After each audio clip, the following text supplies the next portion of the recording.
प्रधानमंत्री नरेंद्र मोदी, रूसी राष्ट्रपति व्लादिमीर पुतिन और चीनी राष्ट्रपति शी जिनपिंग ने एससीओ शिखर सम्मेलन के पूर्ण सत्र से पहले कुछ समय साथ बिताया।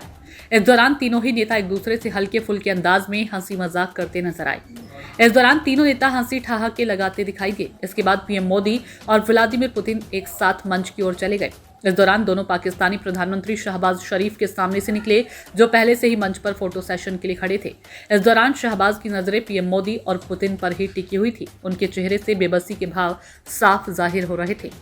राष्ट्रपति पुतिन और प्रधानमंत्री मोदी ने एक दूसरे का गले लगाकर गर्मजोशी से अभिवादन किया। इसके बाद वे एससीओ सदस्यों की पारिवारिक फोटो के लिए मंच की ओर बढ़े।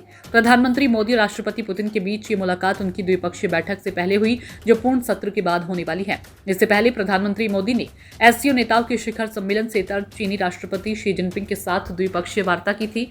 इस दौरान दोनों नेताओं ने अक्टूबर 2024 में ब्रिक्स शिखर सम्मेलन से इतर कजान में हुई अपनी पिछली बैठक के बाद से द्विपक्षीय संबंधों में सकारात्मक गति और निरंतर प्रगति का स्वागत किया। दोनों ने इस बात पर जोर दिया कि दोनों देश विकास साझेदार हैं, प्रतिद्वंदी नहीं, और उनके मतभेद विवादों में नहीं बदलने चाहिए।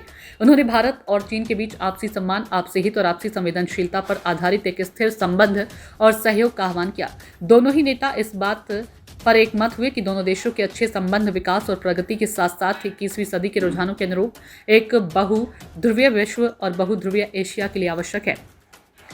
एससीओ में 10 सदस्य हैं। इसमें भारत के अलावा बेलारूस, चीन, ईरान, कजाकिस्तान, किर्गिस्तान, पाकिस्तान, रूस, तजाकिस्तान और उज्बेकिस्तान शामिल हैं। इसके अलावा कई संवाद साझेदार और पर्यवेक्षक भी हैं। भारत 2017 से एससीओ का सदस्य है और 2005 से पर्यवेक्षक रहा है। अपनी सदस्यता अवधि के दौरान भारत ने 2020 में एससीओ शासनाध्यक्ष परिषद और 2022 से 23 तक एससीओ राष्ट्राध्यक्ष परिषद की अध्यक्षता की थी। ब्यूरो रिपोर्ट, नई दिल्ली।